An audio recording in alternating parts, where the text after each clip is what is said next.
एक नमस्कार मंत्र बोलिए। ओम नमो अरिहंताणं,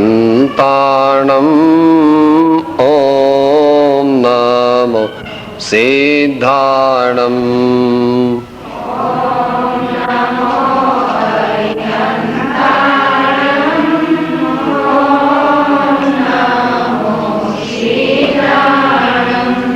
ओम नमो आयर्याणं, ओम नमो उवज्जायाणं,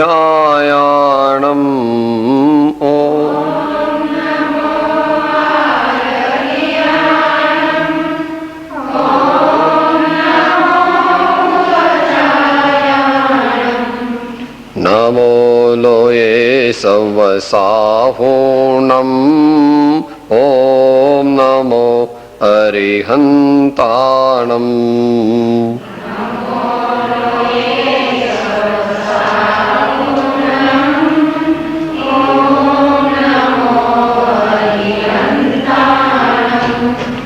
एसो पंच नमोकारो सव पावपणासनो,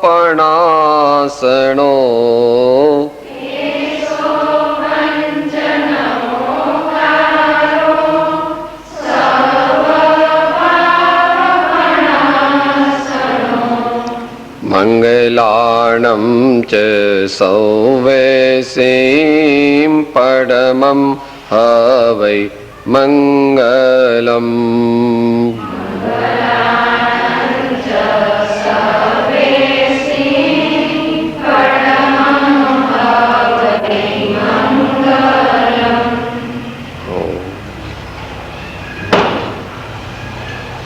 मंगलमय मंगलकरन वीतराग विघ्नान, नमो ताहि जाते भये अरिहंतादि महा।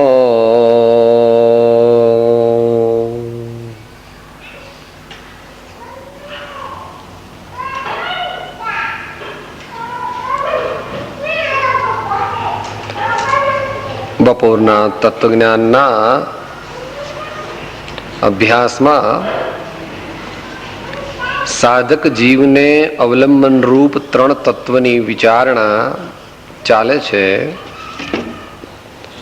સતદેવ, સદગુરુ અને સદ્ધર્મ. એમાં સતદેવ અને સદગુરુની વિચારણા પૂરી થઈ હતી. સદ્ધર્મની વિચારણાનો આપણે પ્રારંભ કર્યો હતો. હવે એ સદ્ધર્મના ચાર મુખ્ય રૂપ કહ્યા છે. વસ્તુના સ્વભાવરૂપ ધર્મ, ક્ષમાદિ ધર્મ, રત્નત્રય ધર્મ અને જીવદયા ધર્મ. એમાં આપણે વસ્તુ સ્વભાવ ધર્મની વિચારણા કરી હતી. હવે આગળ આપણને ધર્મના બીજા પાસાઓની સમજણ આપે છે. તો બીજું છે ક્ષમાદિ ધર્મ.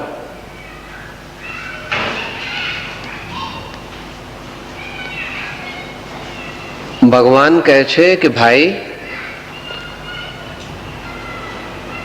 તું એક કમળના ફૂલ જેવો છો. કમળનું ફૂલ જોયું છે લગભગ બધાએ.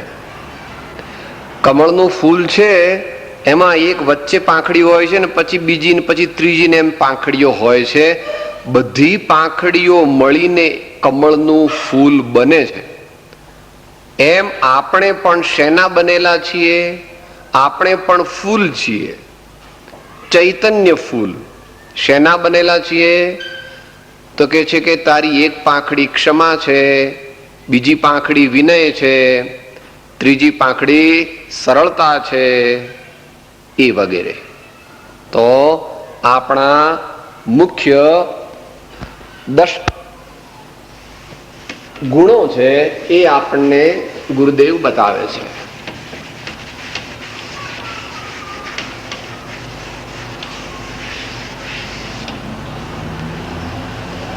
એને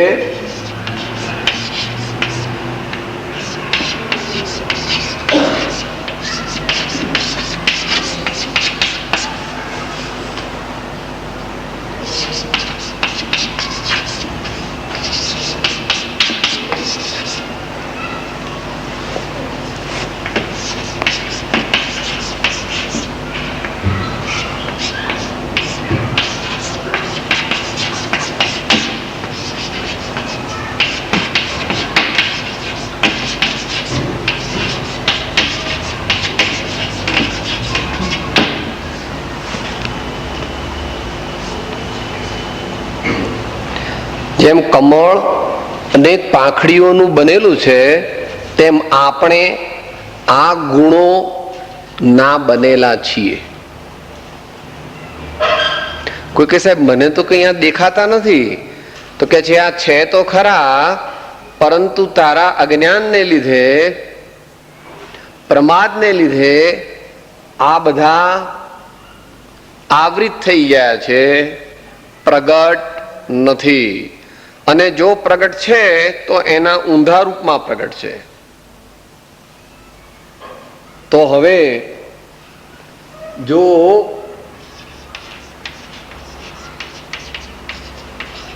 સાચું જ્ઞાન કરે અને સાચા જ્ઞાનની એપ્લિકેશન કરે, આપણે હંમેશા કોઈ પણ વસ્તુ શીખીએ છીએ તો શા માટે શીખીએ છીએ? જીવનમાં એનો ઉપયોગ થાય એટલા માટે શીખીએ છીએ. તો આપણે આ સમ્યક જ્ઞાન પ્રાપ્ત કરીએ છીએ તો સમ્યક જ્ઞાન જો જેટલા પ્રમાણમાં હોય તેટલામાં પ્રમાણમાં આપણામાં આ ગુણો પ્રગટે.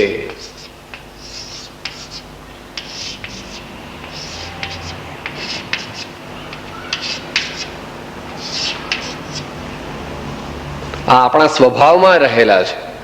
આપણા basic components of our true self. These are the basic components of our true self. પણ મોહને લીધે અને અજ્ઞાનને લીધે ક્ષમાને બદલે જગતના જીવો ક્રોધ રૂપે થઈ રહ્યા છે. એ રીતે વિનયને બદલે અભિમાન, આને બદલે માયાચાર અથવા વિશ્વાસઘાત, લોકોને છેતરવા, સત્યને બદલે જૂઠું, શૌચ અથવા પવિત્રતા અથવા સંતોષને બદલે અત્યારે શું છે? લાવો લાવો લાવો, ગમે એટલું હોય એને ઓછું જ પડે છે. તૃષ્ણા અનંત છે. કોઈ પણ વસ્તુની તૃષ્ણા કોઈ દિવસ પૂરી થવાની નથી. અને વસ્તુ તો આ વિશ્વમાં લિમિટેડ છે. આ વિશ્વમાં અનંત વસ્તુઓ, સંખ્યાની અપેક્ષાએ પરમાણુ અનંત છે. પણ તારે જો જોઈએ છે કે મારે સાહેબ સોનું જોઈએ છે, કે સોનું અનંત નથી, સોનું તો શાંત છે. 50 ટન કે 100 ટન કે 500 ટન કે 2000 ટન, તો એટલું તો એક જ માણસને જોઈએ છે. તો બાકીના બધા અબજો માણસો શું કરશે?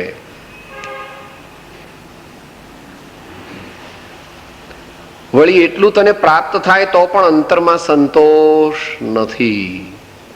માટે ભગવાન કહે છે કે જો તું તારા સ્વભાવને સંભાળે, જો તું તારું મૂળ સ્વરૂપ સમજે કે અહો હું તો સંતોષ સ્વરૂપ આત્મા છું, તો જ આનો કોઈ દિવસ પણ નિવેડો આવશે.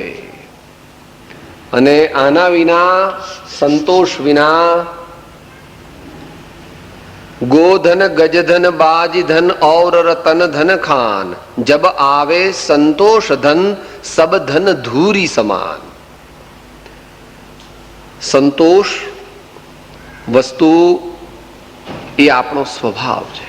માટે જે છે, જે પૂર્વ કર્મથી મળ્યું છે, તેમાં સંતોષનો આપણે અભ્યાસ કરવો પડશે. આપણને રહેતો નથી સંતોષ, આપણને સંતોષ રહેતો નથી. પણ જેમ જેમ આપણે અભ્યાસ કરીને આપણા આત્માને સમજાવીશું,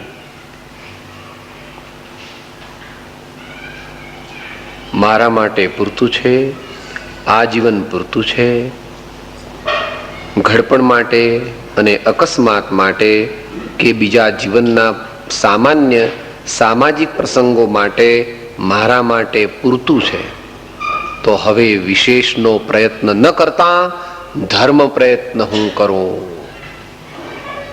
ધર્મનો પ્રયત્ન કરું. પણ કેમ નથી કરતો? કારણ કે ધર્મથી સુખ થશે એવું મહાવીર ભગવાન કહે છે, એવું સર્વજ્ઞ દેવ કહે છે. એને બેસતું નથી.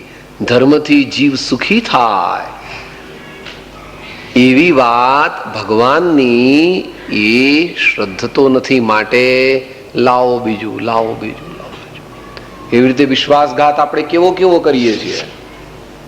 દુનિયાને તો છેતરીએ છીએ, સમાજવાળાને છેતરીએ છીએ, અરે કુટુંબવાળાને પણ છેતરે, ઘરવાળીને પણ ન કે કેટલા પૈસા આવ્યા છે મારી પાસે, હોય એના અડધા જ બતાવે એને. શું આ લોકો જાણી જાય તો બધા વાપરી નાખે? જણાવવાની ભલે જરૂર નથી, પણ જૂઠું ન કેવું. તારે એવું કેવું, એ લોકો એમ પૂછે કેટલા કમાયા, તો કે તારે ભાઈ શું કામ છે, તારે જોઈએ જ કેટલા, એ કે એમ કેવું એને. પણ એમ જૂઠું કહેવાની જરૂર નથી કે તમારે જોઈએ છે કેટલા એ કહો. એટલે આપણે ઘેર કોઈ ભાઈના, કોઈ બહેનના, કોઈ દીકરીના પૈસા હોય એને પણ હડપ કરી જઈએ છે. મહાન રાક્ષસ છીએ આપણે, ક્રૂર ઘાતકી. કે લખાણ ક્યાં કર્યું છે દીકરીનું આપણી પાસે છે, દીકરીનું પણ ખાઈ ગયો. બાપા, લોહીની ઉલટી થશે તો પણ તને પચશે નહીં. અત્યારે મોટો ભા થઈને ફરે છે, પણ એ બધું નીકળી જશે. કોઈને છેતરો નહીં. ભગવાન કહે છે દરેકને આત્મા જાણી કોઈને પણ છેતરો નહીં. એવો સ્વભાવ કેળવો તો તમને આનંદ થશે. વિનય બાબત 8 પ્રકારના આપણે અભિમાન કરીએ છીએ. મુખ્ય 8 પ્રકારના અભિમાન છે. જ્ઞાનમ, પૂજા, કુલમ, જાતિ, બલમ, રુદ્ધિમ, તપો, વપુઃ. 8 પ્રકારના અભિમાન નિરંતર જગતના જીવો કર્યા કરે છે. હું બહુ જ્ઞાની છું. ખોટું. જે જ્ઞાની હોય તે નમ્ર હોય. નિયમ છે એવો. 8 પ્રકારના મદનો અભાવ થયે સમ્યક દર્શન પ્રગટે છે, એવો એક સિદ્ધાંત છે. 8 પ્રકારના અભિમાનનો અભાવ થાય ત્યારે જ સમ્યક દર્શન પ્રગટે, અથવા સમ્યક દર્શન પ્રગટે તે જ સેકન્ડે 8 પ્રકારના અભિમાનનો અભાવ થઈ. માટે જ્ઞાની કેવા છે? दास भगवंत के उदास रहे जगत सो सुखिया सदैव ऐसे जीव सम कीती है. दास भगवंत के उदास रहे जगत सो सुखिया सदैव ऐसे जीव सम कीती है. ભગવાનના દાસ છે, અને ભગવાનના દાસ કહેતા અહીંયા વચનામૃતમાં મહાપુરુષો બહુ સૂક્ષ્મતામાં ગયા છે. એમ કે છે અમે તો સર્વ જીવોના અને તેમાં પણ ધર્મી જીવોના ખાસ દાસ છીએ. તારી બુદ્ધિ જ્ઞાનીના જ્ઞાનમાં કે જ્ઞાનીના જીવનમાં ચાલી શકે એવું જ નથી. અમે તો સર્વ જીવોના અને તેમાં પણ ધર્મી જીવોના દાસ છીએ એમ કે છે. અને આપણે તો કોઈ મહાન સંત હોય, મહાન ધર્માત્મા હોય તો પણ આમ જઈને ઉભા રહીએ છીએ, અથવા આમ ઉભા રહીએ છીએ. શું બતાવે છે? કે આપણે હજુ ઘણા ભવના ફેરા કરવાના બાકી. હજુ કાચંડામાં અવતાર અહીંથી લેવાનો, અહીંથી કાચંડામાં અવતાર લેવાનો. જોયો છે ને કાચંડો? આમ આમ કરે, જોયો છે ને કાચંડો? બધા અહીંયા તો હોય કે નહીં ભાઈ? અહીંયા તમારા દેશમાં, આ દેશમાં હોય છે ને. અભિમાન, અભિમાન સર્વ પ્રકારે આપણો નાશ કરનારું છે. તો એ પ્રમાણે સત્ય વગેરે પણ છે. આપણે એમ માનીએ છીએ કે હું બહુ જૂઠું કરું છું એટલે હું બહુ પૈસા કમાઉં છું. એવી માન્યતા એ પાયામાંથી જૂઠી છે.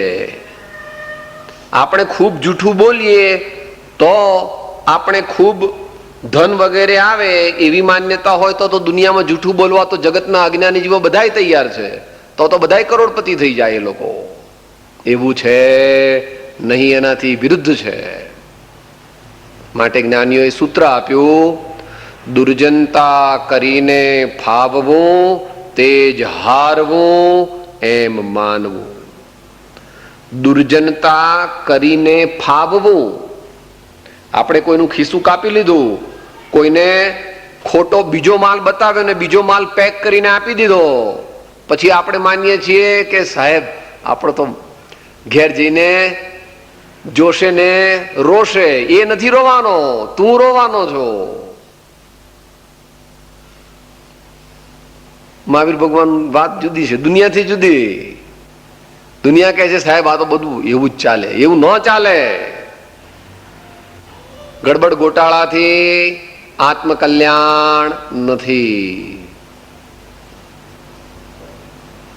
દુર્જનતા કરીને ફાવવું, તેજ હારવું એમ માનવું. માટે આપણે સત્યનો અંતરમાં આદર કરવો.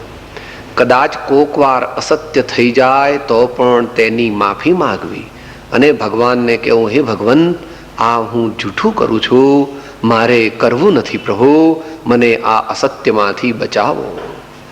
આનાથી હું સુખી થઉં એવું હું માનતો નથી.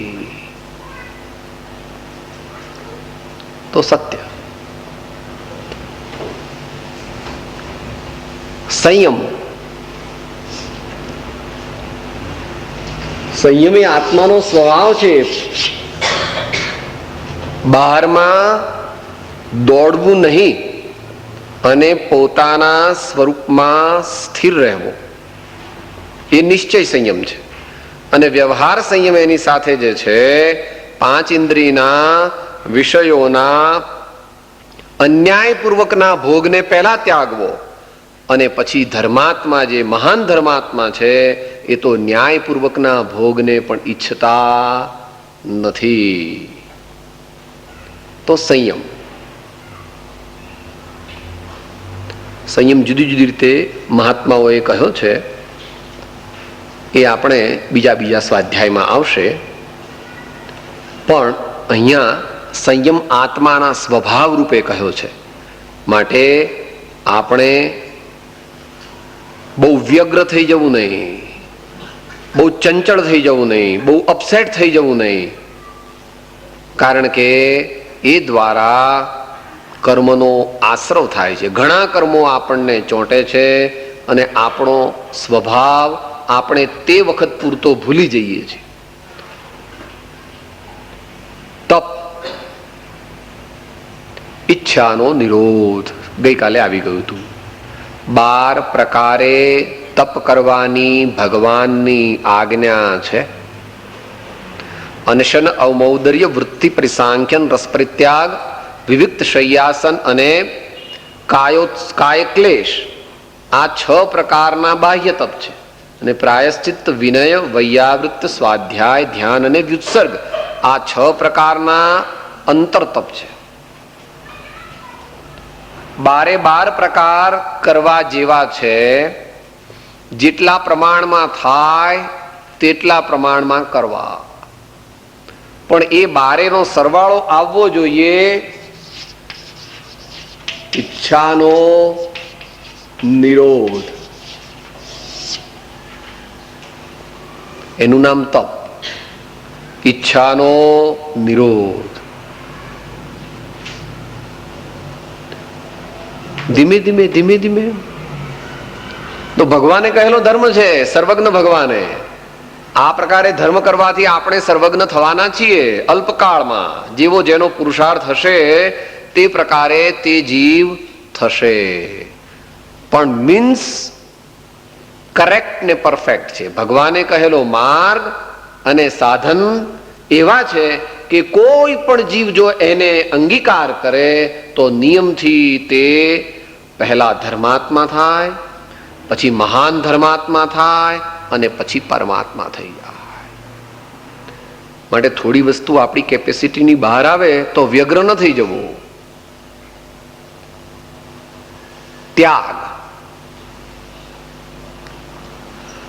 કોઈ પણ વસ્તુને પોતાની માની અને એનો માલિકીનો ભાવ કરવો, એનું નામ છે મોહરૂપ ગ્રહણ.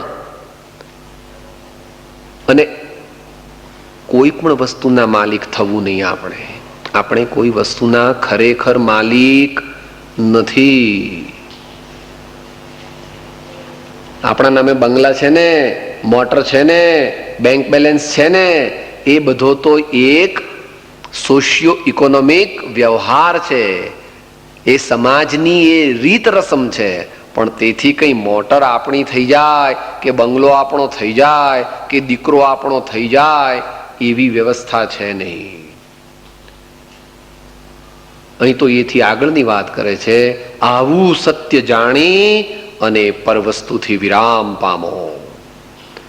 જગતના પદાર્થોથી વિરામ પામો. તેને ગ્રહણ કરો નહીં, તેના માલિક બનો નહીં. જે જેનો માલિક બનશે તે તેની જાતનો હશે. જો જડનો સ્વામી થવા જશે તો તે જડ હશે. ઈંટનો સ્વામી, બંગલાનો સ્વામી કોણ? બંગલો. તો આપણે બંગલો નથી ગઈ, કારણ કે આપણે તો ચૈતન્ય આત્મા છીએ. માટે ત્યાગ એટલે પર વસ્તુના માલિક થવું નહીં અને પર વસ્તુને ભોગવવાની તૃષ્ણા કરવી નહીં. આકિંચન્ય.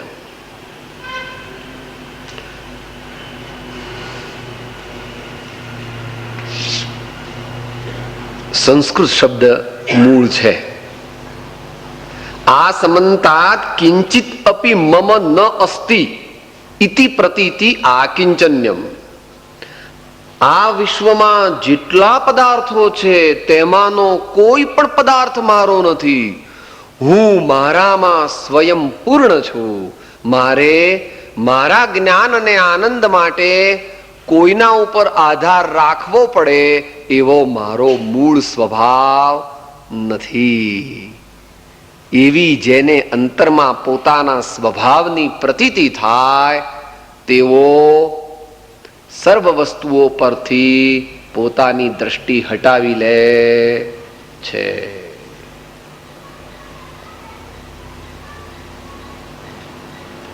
તો આ એક નિશ્ચય ધર્મની ભાવના છે. છપત પત્રનું ફળ શું કીધું? છપતનો પત્ર બોલીએ છે ને, એનું ફળ શું કીધું છે આપણને?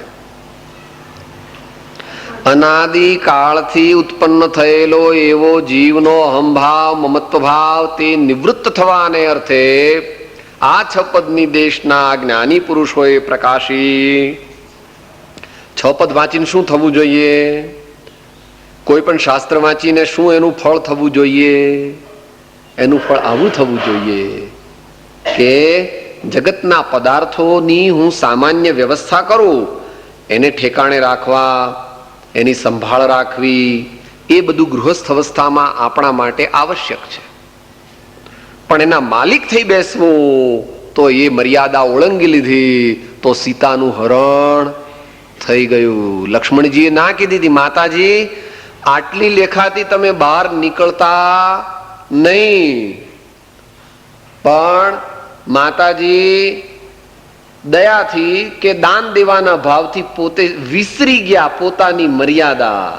અને પેલા રાવણભાઈ હતા કેવા લુચ્ચા. એમને ખબર હતી કે હું લક્ષ્મણ રેખામાં જઉં તો હું બળી જાઉં. એટલું સત હતું લક્ષ્મણનું. એટલે પોતે થોડાક દૂર ઉભા રહ્યા કે જેથી સીતા માતાને એ લાઈન ઓળંગીને પછી દાન દેવું. એ જે સેકન્ડે એ મર્યાદા પોતાની જે લક્ષ્મણ રેખાની બહાર ગયા કે તરત જ રાવણે એમનું હરણ કરી લીધું. એવી રીતે આપણા આત્માની મર્યાદાની બહાર જઈને જગતના પદાર્થોના આપણે સ્વામી થવા જઈએ છીએ ત્યારે આપણો જ્ઞાન સ્વભાવ, આપણો આત્મા એ હણાઈ જાય છે. અને છેલ્લું છે બ્રહ્મચર્ય. આજે રાતના એનો વિષય આવવાનો છે, તે વખતે આપણે એનો વિચાર કરીશું.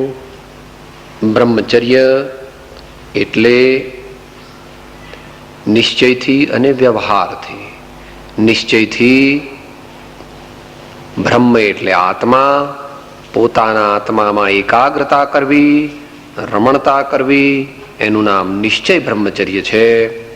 અને તે બ્રહ્મચર્ય તેમાં સ્પર્શેન્દ્રિયનો વિજય કરવાનો છે. 5 ઇન્દ્રિય છે ને, 5 ઇન્દ્રિય છે, એમાં સ્પર્શેન્દ્રિયનો વિજય કરે તો જ મનુષ્ય સાચો બ્રહ્મચારી થઈ શકે. માટે સ્વદારા સંતોષ વ્રત એ ગૃહસ્થનું બ્રહ્મચર્ય છે. અને સંપૂર્ણ બ્રહ્મચર્ય તો મુનિનું હોય છે કે જેઓ પોતાના આત્મામાં વારંવાર આત્માનો આનંદ અનુભવતા હોવાથી તેમને કોઈ પણ જગતના પદાર્થનો આશ્રય લેવાની જરૂર પડતી નથી. વિશેષ આપણે એનો અન્ય સમયે વિચાર કરશું, કારણ કે આવવાનો છે વિષય. મહાવીરના બોધને પાત્ર કોણ, એમાં એ વિષય આવવાનો છે. તો આ પ્રમાણે સદ્ધર્મની વિચારણા ચાલે છે. એમાં વસ્તુનો સ્વભાવ તે ધર્મ, ક્ષમા આદિ ગુણો આપણે ધારણ કરીએ આપણા જીવનમાં આ બધાનો પ્રયોગ કરવાનો છે.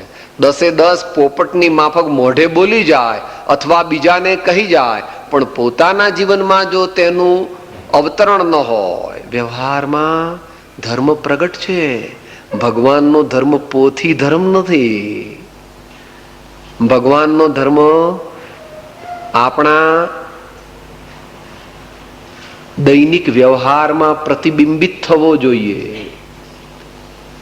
રામા સાથે, ડ્રાઈવર સાથે, રસોઈયા સાથે, દીકરા સાથે, દીકરી સાથે, ઘરવાળા સાથે, પતિ પત્ની સાથે, મા બાપ સાથે, ભાણિયા ભત્રીજા સાથે, ઘરાક સાથે, દર્દી સાથે, જગતના પ્રાણીઓ સાથે આપણો વ્યવહાર એવો હોય કે જેથી એમાં આ બધા ગુણો આપણા જીવનમાં વિકસિત થતા જાય, વિકસિત થતા જાય, વિકસિત થતા જાય. આ ગુણોના વિકાસના અભાવમાં મુમુક્ષુપણું હોય નહીં તો આત્મજ્ઞાનીપણું ક્યાંથી હોય? જે લખપતિ નથી એ એમ કે સાહેબ મારી પાસે 1 લાખ રૂપિયા નથી પણ હું કરોડપતિ છું. ભાઈ તારી પાસે 1 લાખ રૂપિયા નથી તો તું કરોડપતિ કેવી રીતે? એમ કોઈ કે સાહેબ ક્ષમા એટલે શું મને ખબર નથી, વિનય એટલે શું મને ખબર નથી, પણ મને આત્મજ્ઞાન થઈ ગયું છે, એમ કોઈ જીવ કહે તો એ કેવું છે? સેલ્ફ કોન્ટ્રાડિક્ટરી છે, તદ્દન જૂઠું છે. એ કહેવા જેવું મારી માં વાંજણી છે એમ કહેવા જેવું હોય? આપણે હોઈએ તો આપણી બા વાંજણી હોય? કાં તો આપણે ન હોઈએ અને કાં તો આપણી બા વાંજણી ન હોય. માટે આપણે ધર્માત્મા છીએ કે નહીં એ તો દરરોજ 3 વાર તપાસવું જોઈએ મિનિમમ.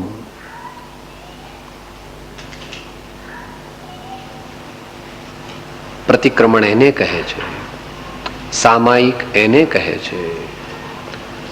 પોતાના અભ્યંતર પરિણામનું અવલોકન કરે, પોતાના ચિત્તનું અવલોકન કરે તો જ ક્રમે કરીને પોતાના દોષો જાય અને આવા ધર્મના અંગો આપણામાં આવે ત્યારે આપણને ધર્મ થયો કહેવા.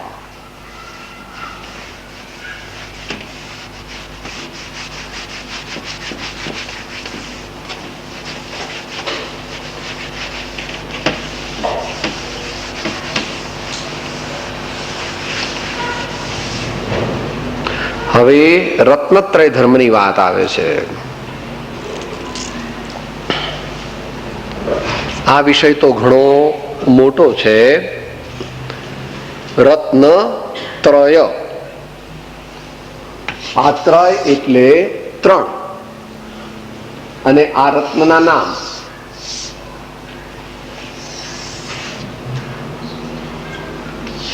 સમ્યક દર્શન, સમ્યક જ્ઞાન ને સમ્યક ચારિત્ર.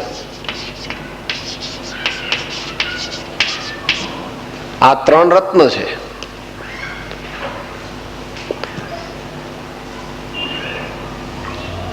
આ ત્રણ રત્ન છે એટલે આ આત્માનો સ્વભાવ છે. આત્માનો સ્વભાવ છે એટલે આપણો સ્વભાવ છે. તો કે સાહેબ અત્યારે મારામાં કેટલું સમ્યક દર્શન, કેટલું સમ્યક જ્ઞાન, કેટલું સમ્યક ચારિત્ર? તો કે છે તારામાં અત્યારે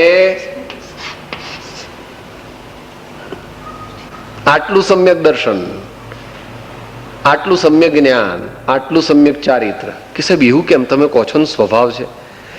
સ્વભાવ છે પણ ઊંધો પુરુષાર્થ કર્યો છે એટલે અત્યારે બધાની આગળ મી લાગેલું છે. ખોટું દર્શન, ખોટું જ્ઞાન અને ખોટું ચારિત્ર છે તારું, અને તે ત્રણેયના ફળ રૂપે તું દુખી છો. પ્રશ્ન કઈ?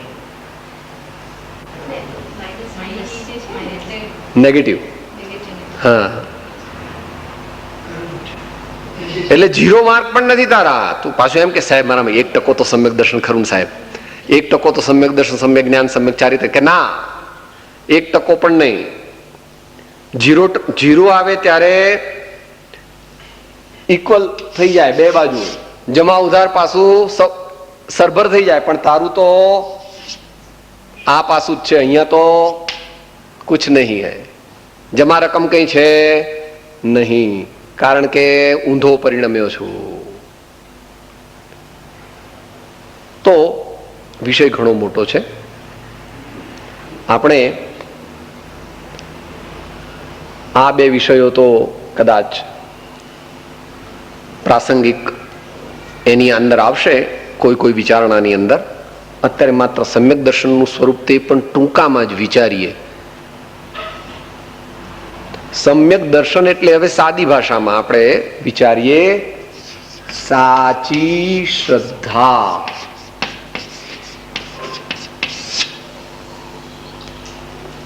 સાચી શ્રદ્ધા કોની? તત્વની. તત્વ એટલે આખી દુનિયા. તત્વ એટલે આખી દુનિયા. દુનિયા શેની બનેલી છે? જીવ અજીવ બેમાં આખી દુનિયા આવી ગઈ. એટલે પહેલી ભૂલ ક્યાં છે? મિથ્યા દ્રષ્ટિ. સૈદ્ધાંતિક દ્રષ્ટિએ તો પછી વિચારશું. શરીરને પોતાનું માને અને હું શરીર છું એમ માને એ જીવને મિથ્યા દ્રષ્ટિ કહેવામાં આવે છે. શરીર કહેતા જડ પદાર્થો બાકીના બધા સમજી લેવા. જે સ્વરૂપ સમજ્યા વિના પામ્યો દુઃખ અનંત, સમજાવ્યું તે પદ નમું શ્રી સદગુરુ ભગવંત. પ્રથમ દેહ દ્રષ્ટિ હતી તેથી ભાસ્યો દેહ, હવે દ્રષ્ટિ થઈ આત્મમાં ગયો દેહથી ને. આપણે છીએ આત્મા. ભગવાન કહે છે તું આત્મા છો, પણ આપણે ભગવાનને કહીએ છીએ સાહેબ તમને ખબર નથી, હું તો મણિલાલ છગનલાલ, હું તો આ નગર શેઠ છું અહીંનો, વગેરે વગેરે બધું કહીએ છીએ. તો એટલે આપણે ભગવાન જે આપણને જુએ છે એનાથી ઊંધા રૂપે આપણે આપણી જાતને માનીએ છીએ, અને તેથી અજ્ઞાની અને દુઃખી રહેવાના છીએ. અનંત કાળથી આથડ્યો વિના ભાન ભગવાન, સેવ્યા નહીં ગુરુ સંતને, મૂક્યું નહીં અભિમાન. પછી આગળ જે નવ તત્વો કહ્યા છે એનું એ પ્રમાણે શ્રદ્ધાન કરવું જોઈએ.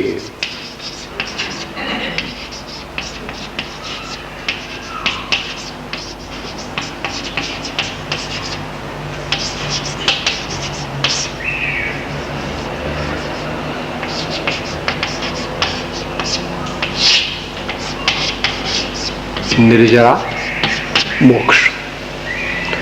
જીવને જીવ જાણો અને તે રૂપે પ્રવર્તો, અજીવને અજીવ જાણો અને તે રૂપે પ્રવર્તો, પાપ પુણ્યને પાપ પુણ્ય રૂપ જાણો અને તે રૂપે પ્રવર્તો, આશ્રવ બંધને આશ્રવ બંધ જાણો અને તે રૂપે પ્રવર્તો, સંવર નિર્જરા મોક્ષને તે રૂપે જાણો અને તે રૂપે પ્રવર્તો.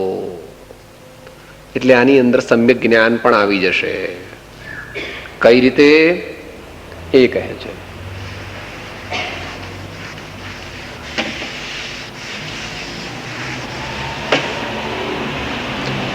સમ્યક દર્શન સમ્યક જ્ઞાન થયા હોય એને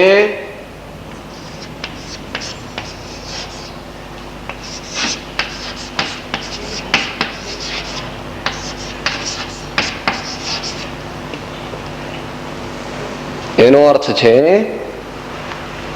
હે એટલે છોડવા યોગ્ય, ઉપાદેય એટલે અંગીકાર કરવા યોગ્ય,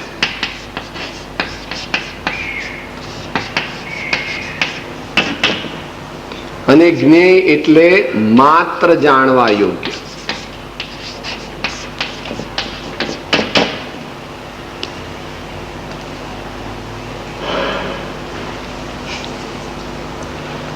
તો હે શું છે?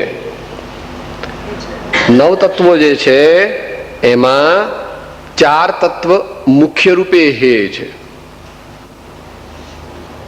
પાપ, પુણ્ય, આશ્રવ અને બંધ. આ ચાર તત્વ જે છે તે આપણે અંગીકાર કરવા જેવા નથી. હે રૂપે છે. ગમે તે રીતે લો, અહીંયા એટલા માટે લીધા છે કારણ કે વિવેક આનું નામ છે. આ તો માઇનોર છે. જીવને ધ્રાસકો ક્યાં પડે છે? પોતાના પાપ પ્રવૃત્તિ કે હે જ પાપ છોડવામાં એને ધ્રાસકો પડે છે. કારણ કે પાપ સાથે એને અનાદિથી દોસ્તી છે અને પાપ ભગવાન એને દુઃખરૂપ કહે છે, ત્યારે એને ધ્રાસકો પડે છે. એવી રીતે પુણ્ય જે છે તે પણ જે પ્રકારે લોકમાં પુણ્ય છે તે પુણ્યનું તત્વ હે છે. પુણ્યનું તત્વ શ્રદ્ધામાં હે છે, ચારિત્રમાં તો છઠ્ઠા ગુણસ્થાન સુધી ઉપાદેય છે. કારણ કે વ્રત ગ્રહણ કરવા યોગ્ય છે છઠ્ઠા ગુણસ્થાન સુધી. જ્ઞાની બુદ્ધિપૂર્વક વ્રતને ગ્રહણ કરે છે, ઉલ્લાસથી ગ્રહણ કરે છે. અંતરમાં હે સમજવા છતાં જ્ઞાની વ્રત મુનિવ્રત લે છે, શ્રાવકના વ્રત લે છે. તો શ્રદ્ધામાં હે જાણવા છતાં ચારિત્રમાં ઉપાદેય ગણે છે. મુશ્કેલી પડી. હા, દીકરીને સાસરે નથી જવું તોય પણ સાસરે જાય છે શરૂઆતમાં. કારણ કે લગ્ન થયા એટલે હવે ગયા વિના કઈ છૂટકો નથી. તો પાપ, પુણ્ય, આશ્રવ ને બંધ આ તત્વ જે છે તે આપણે એનો અપરિચય કરવો, અનભ્યાસ કરવો, એનો આપણે બાયકોટ કરવો ધીમે ધીમે. ઉપાદેય તત્વ જે છે તે સંવર, નિર્જરા, મોક્ષ આ તત્વ જે છે આને એક જ શબ્દમાં આપણે સાદી ભાષામાં લઈ લઈએ ચાલુ તો જ્ઞાન ધ્યાન વૈરાગ્યમય ઉત્તમ જહા વિચાર તે ભાવે શુભ ભાવના તે ઉતરે ભવ પાર. આ ઉપાદેય તત્વ છે. અને જ્ઞેય એટલે અહીંયા ભલભલાના આજા એવી રીતે ગગડી જાય છે કે જ્ઞેય એટલે એમ સમજે છે કે સાહેબ પૂતગલ જે અજીવ તત્વ છે તે જ્ઞેય છે ને, તો કે તારી રીતે જ્ઞેય નથી. જગતના જીવો કહે છે કે સાહેબ આ બંગલો જ્ઞેય છે ને. જગતના મૂઢ જીવોને તો બંગલો જોતા કે કચોરી હજુ તો થાળીમાં આવી ત્યાં તો મોઢામાં પાણી આવી જાય છે. માટે મહાપુરુષો કહે છે, ભેદ વિજ્ઞાનના કવિત્વમાં કીધું, એવું જડ ને ચૈતન્ય બંને દ્રવ્યનો સ્વભાવ ભિન્ન સુપ્રતીત પણ બંને જેને સમજાય છે. સ્વરૂપ ચેતન નિજ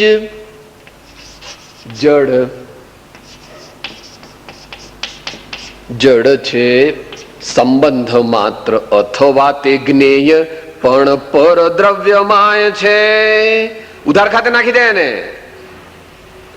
આ જ્ઞેય જે છે તે જગતના જીવો માટે તો હે છે. કારણ કે જીવ કે સાહેબ આ તો જ્ઞેય છે ને એટલે હું જોઉં બંગલો મારો, મારી મોટર જોઉં, મરી જઈશ, એમાં ઉપયોગ જોડીશ તો તને મોહ થયા વિના રહેશે. માટે આંખો બંધ કરી દેવી એમ કે છે. માગીએ છે કે નહીં? વચન નયન યમનાહી નહીં ઉદાસયન ભક્ત થી તેમ ગૃહાદિક માહી. અજ્ઞાની જીવ જેને અંતરની દ્રષ્ટિ જાગી નથી અથવા જેને હજુ યથાર્થ વિવેક પ્રગટ્યો નથી, એ જગતના પદાર્થ જો રસપૂર્વક જોશે તો એમાં લપટાઈ જવાનો 100%, કારણ કે અનાદિકાળનો અભ્યાસ છે. તો આટલી વાત સમ્યક દર્શન સમ્યક જ્ઞાનમાં છે કે રત્નત્રય રૂપ ભગવાને ધર્મ કહ્યો છે. હવે આનો વિષય તો ઘણો મોટો છે. સવારે આપણે એના 8 અંગની કંઈક વિચારણા કરી હતી, નિશંકિત્વ આદિ. બીજા એની અંદર 25 દોષો લાગે છે, એની વાત પણ કોક સમયે આપણે વળી વિચારશું. અને એક બીજી વાત જે વિચારવાની છે સમ્યક દર્શન વિશે, એના પ્રકાર આ તે બધું ઘણું શાસ્ત્રમાં બધું એનું કથન એટલું બધું છે કે 2-3 અઠવાડિયા સમ્યક દર્શનનો વિષય ચાલે. દરરોજ એક એક મુદ્દો લઈએ તો. પણ અહીંયા સમ્યક દર્શન ઉત્પન્ન કેવી રીતે થાય છે એ બાબતમાં ઘણા લોકોના મનમાં સ્પષ્ટ જ્ઞાન નથી. તો આચાર્ય કહે છે રત્નત્રયની ઉત્પત્તિ પરમાર્થથી એક સાથે થાય છે.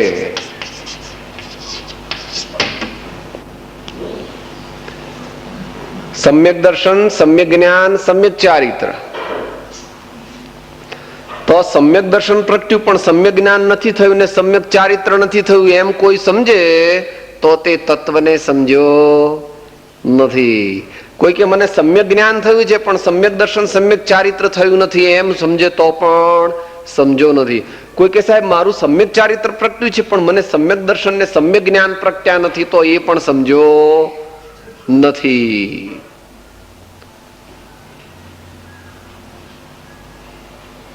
જ્યારે જ્યારે જીવ સમ્યક દ્રષ્ટિ થાય તે જ વખતે તે જ ક્ષણે તે જીવ સમ્યક જ્ઞાની પણ થાય છે અને સમ્યક ચારિત્રી પણ થાય છે. પરંતુ ત્યાં સમ્યક ચારિત્રનો જે વિકાસનો ક્રમ છે એ બહુ વિસ્તીર્ણ છે, લોંગ ડ્રોન છે. ઘણો વખત એ ચારિત્ર પૂર્ણ વિકાસ પામે છે. પણ આની સાથે તો સમ્યક દર્શન સાથે તો સમ્યક ચારિત્ર હોય જ. એને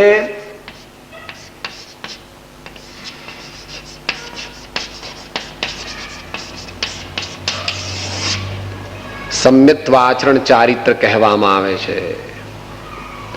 સમ્યક્ત્વાચરણ ચારિત્ર કહેવામાં, સમ્યક દર્શનની સાથે જ જે ઉપજે છે એને સમ્યક્ત્વાચરણ ચારિત્ર કહેવામાં આવે છે.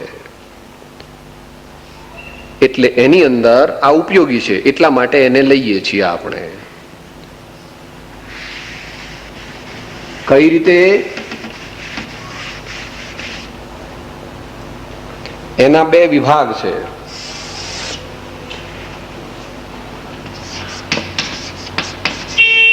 પ્રશમ, સંવેગ,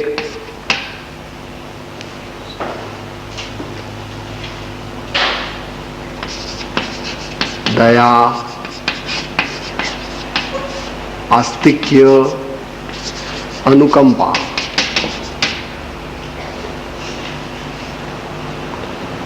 આ જે જીવને સમ્યક દર્શન થાય એને સાથે સાથે આવા ગુણો પોતાના જીવનમાં પ્રગટે ને પ્રગટે જ. આવા ગુણો જેના જીવનમાં ન હોય એ જીવ સમ્યક દ્રષ્ટિ હોતો નથી. આ ઉપરાંત પણ જે 25 ગુણો આપણે 25 દોષ જે કહીએ છીએ સમ્યક દર્શનમાં, એનાથી વિપરીત ગુણો લઈ લેવા. એટલે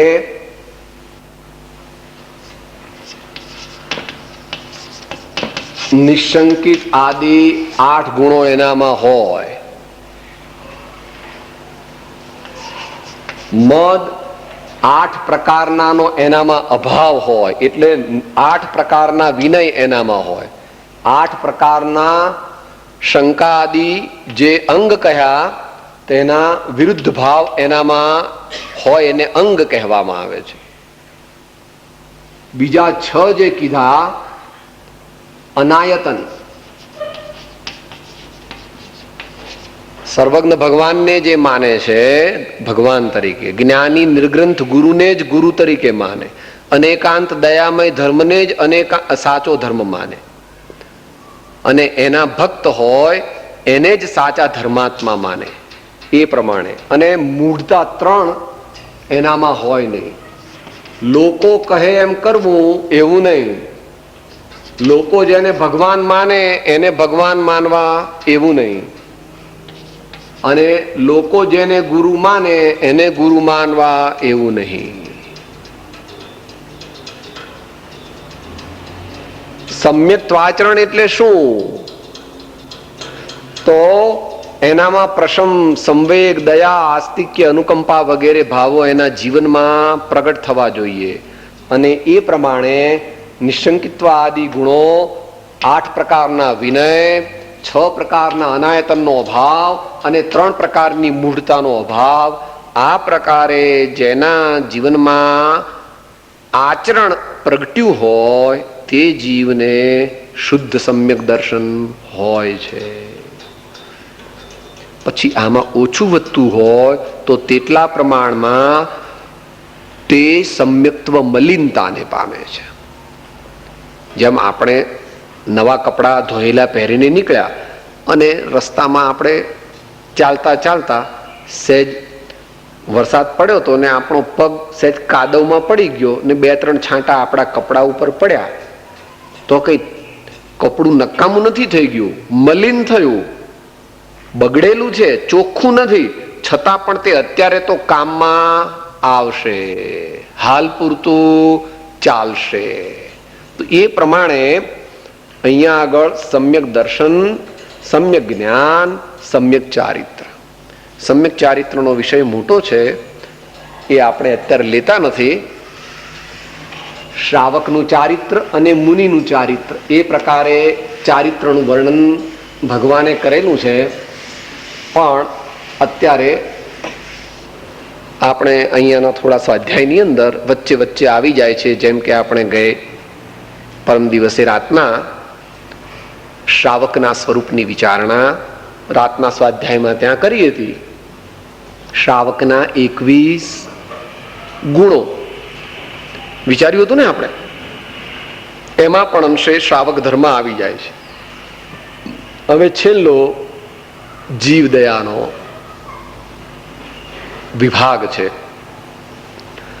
એ પણ આપણે થોડો ટચ કરેલો. પહેલા તો ભગવાનના ધર્મનું નામ જ દયા ધર્મ છે. વિતરાગના ધર્મનું નામ, બીજું નામ દયા ધર્મ છે. અહિંસા પરમો ધર્મ યતો ધર્મ તતો જય, એમ આપણે બોલીએ છીએ. અને મોક્ષમાળામાં પણ આપણે બોલીએ છીએ, ભાખ્યું ભાષણ માં ભગવાન ધર્મ ન બીજો દયા સમાન, અભય દાન સાથે સંતોષ દ્યો પ્રાણીને દળવા દો. અને મુમુક્ષુના સાધકના લક્ષણમાં પણ આપણે વિચાર્યું હતું, કરુણા કોમળતા આદિ ગુણ પ્રથમ ભૂમિકા ધાર. જેના અંતરમાં ક્રૂર ભાવ હોય તેનામાં દયા, તેનામાં ધર્મ પરિણમી શકે. જ્યાં ક્રૂરતા છે, જ્યાં બીજા જીવો વિશે એવા ક્લેશના, તીવ્ર ક્લેશના પરિણામ હોય, બીજા જીવો પ્રત્યે દ્વેષ હોય, તો તે જીવ સ્વપ્નમાં પણ ધર્મને પ્રાપ્ત કરી શકતો નથી. કઠોર પરિણામ હોય તો ધર્મ થાય નહીં. જેવી રીતે ધરતી હોય એને ખેડીને પોચી ન બનાવીએ અને ઉપર એમને દાણા નાખી દઈએ તો અનાજ ઉગતું નથી. એને ખેડીને પોચી કરવી જોઈએ, અંદર હવા જવી જોઈએ, ભેજ જવો જોઈએ, પછી દાણા નાખીએ તો એ હવાથી, એ ભેજથી ધીમે ધીમે એનો અંકુર ફૂટે છે. અને એ રીતે આપણને ફસલ એટલે અનાજ એટલે પાકની પ્રાપ્તિ થાય છે. જેના અંતરની અંદર દયા નથી તે જીવ ધર્મને પામી શકતો નથી. દયાની વાત તો આપણે થઈ ગઈ હતી.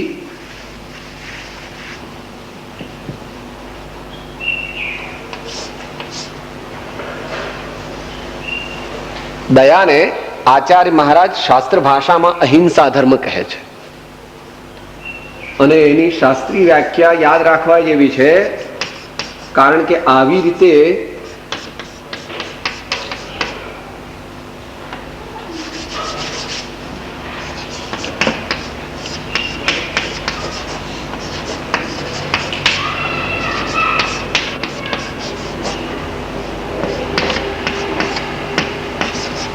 આ સૂત્ર છે તત્વ સૂત્ર.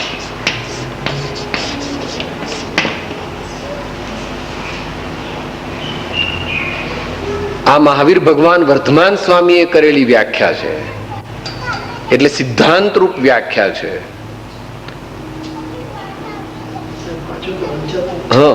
પ્રમત્તયોગાત, પ્રમત્તયોગાત સંસ્કૃત ભાષા છે પણ આપણે લિપિ ગુજરાતી લખી છે. પ્રમત્તયોગાત પ્રાણ વ્યપરોપણમ હિંસા. આ હિંસાનું સ્વરૂપ, એટલે એનાથી ઊંધું કરીએ તો દયા અથવા અહિંસાનું પાલન થાય. એ આપણે 3-4 મિનિટની અંદર, 5 મિનિટની અંદર વિચારી જઈએ. એક ભાઈનો વચ્ચે પ્રશ્ન આવ્યો હતો, ક્યાં આવ્યો તો ખબર નથી. દયાનું સ્વરૂપ પૂછ્યું હતું કોઈ ભાઈએ આપણને.